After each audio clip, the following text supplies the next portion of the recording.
Assalamualaikum warahmatullahi wabarakatuh. Perkenalkan, nama saya Siti Rahayu dengan NPM 1121124. Di sini saya akan mempresentasikan tugas manajemen perubahan, akan menjelaskan dan memaparkan materi tentang pengendalian perubahan dan model-model pengendalian perubahan. Nah, yang pertama itu ada pengendalian perubahan. Pengendalian perubahan adalah proses mengelola dan mengendalikan perubahan dalam proses, prosedur, atau sistem melalui justifikasi, review, persetujuan, implementasi, tindak lanjut, dan penutupan yang tepat dan ilmiah. Nah, mekanisme pengendalian perubahan digunakan untuk mengontrol atau mengelola perubahan dan dapat diformalkan dalam kebijakan dan prosedur manajemen perubahan. Nah, pengendalian perubahan atau change control ini melibatkan adanya sistem dan prosedur untuk mengelola setiap perubahan yang dilakukan pada lingkup, jadwal, anggaran, sumber daya, dan lain-lain dari suatu proyek. Hal ini juga memastikan perubahan direview dan disetujui sebelum diimplementasikan. Nah, bertujuan untuk mengelola perubahan pada lingkup, biaya, jadwal, kualitas, dan sumber daya proyek. Contohnya tuh kayak membuat permintaan perubahan yang harus disetujui sebelum perubahan itu diimplementasikan. Nah, dalam pengendalian perubahan itu juga ada beberapa langkah yang meliputi, pertama tuh ada pengendalian proses atau proses kontrol, yaitu mengontrol dan memantau proses-proses yang digunakan untuk mengirimkan proyek untuk memastikan efisiensi dan efektivitas. Termasuk di dalamnya itu kayak quality control, manajemen risiko, komunikasi, dan lain-lain. Nah, mengelola proses-proses dalam proyek itu seperti perencanaan, eksekusi, monitor, dan pelaporan. Contoh dari perubahan itu sendiri yaitu melakukan rapat mingguan untuk memantau progres proyek. Nah, selanjutnya ada pengendalian substansi, yaitu mengontrol kualitas deliverable dan output proyek. Ini memastikan produk akhir memenuhi persyaratan, standar, dan spesifikasi. Memastikan output dan deliverables sesuai standar dan spesifikasi. Contohnya tuh kayak melakukan review desain sebelum pengerjaan dimulai. Selanjutnya ada pengendalian lingkungan, yaitu mengelola lingkungan proyek termasuk kayak budaya dan dinamika tim, terus keterlibatan stakeholder, struktur organisasi, dan lain-lain. Nah, ini tuh membantu mengoptimalkan kondisi demi kesuksesan proyek. Terus ada mengelola faktor eksternal yang mempengaruhi proyek seperti budaya organisasi. Contohnya nih kayak melakukan team building untuk membangun hubungan kerja sama tim proyek. Selanjutnya ada keberlanjutan perubahan, yaitu memastikan perubahan dan manfaat yang dihasilkan proyek berkelanjutan dalam jangka panjang setelah proyek itu selesai. Nah, ini juga bisa melibatkan kayak pelatihan, dokumentasi, struktur pendukung, dan perencanaan transisi stakeholder. Nah, untuk memastikan perubahan yang diintroduksi proyek berkelanjutan itu, contohnya kayak memberikan pelatihan dan dokumentasi untuk perubahan proses bisnis itu sendiri.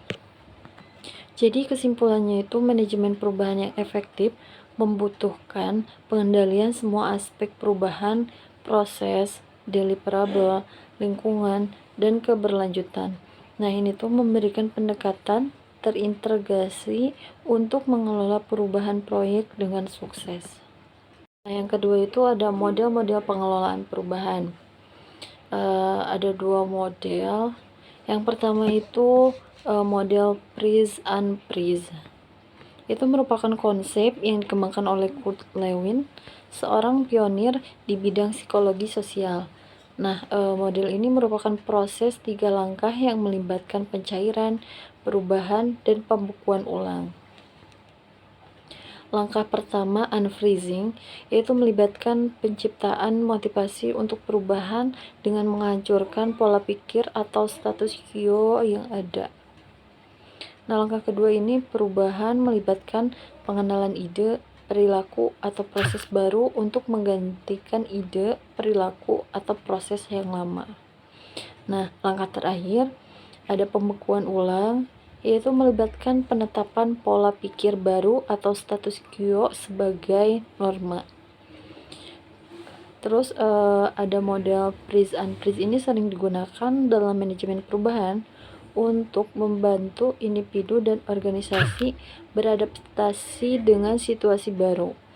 Jadi hal ini tuh didasarkan pada gagasan bahwa masyarakat cenderung menolak perubahan dan perlu menciptakan rasa urgensi dan motivasi untuk mengatasi penolakan ini. Dengan menghilangnya pola pikir yang ada, individu dan organisasi dapat lebih terbuka terhadap ide-ide dan cara-cara baru dalam melakukan sesuatu. Nah, terus model ini juga menemukan pentingnya komunikasi, kolaborasi, dan kepemimpinan dalam proses perubahan. Jadi secara keseluruhan itu model freeze-unfreeze ini merupakan alat yang berguna untuk mengelola perubahan. Karena apa? Jadi karena memberikan pendekatan terstruktur untuk menghilangkan penolakan terhadap perubahan dan menerapkan ide-ide dan proses baru. Model ini juga dikembangkan oleh Kurt Lewin, terdiri dari 3 tahapan. Yang pertama itu membekukan. Jadi tahap pertama dalam proses perubahan adalah menciptakan motivasi untuk berubah. Individu atau organisasi harus didorong untuk mengganti perilaku dan sikap lama dengan yang diinginkan. Jadi pada tahap ini, organisasi berada dalam keadaan setimbang dan mempertahankan status quo. Jadi tidak ada dorongan untuk berubah. Nah, proses ini juga bertujuan untuk mengatasi resistensi individual dan kesesuaian kelompok. Terus ada contohnya nih, kayak sebuah perusahaan sudah nyaman dengan cara lama mereka beroperasi meskipun ada inefisiensi.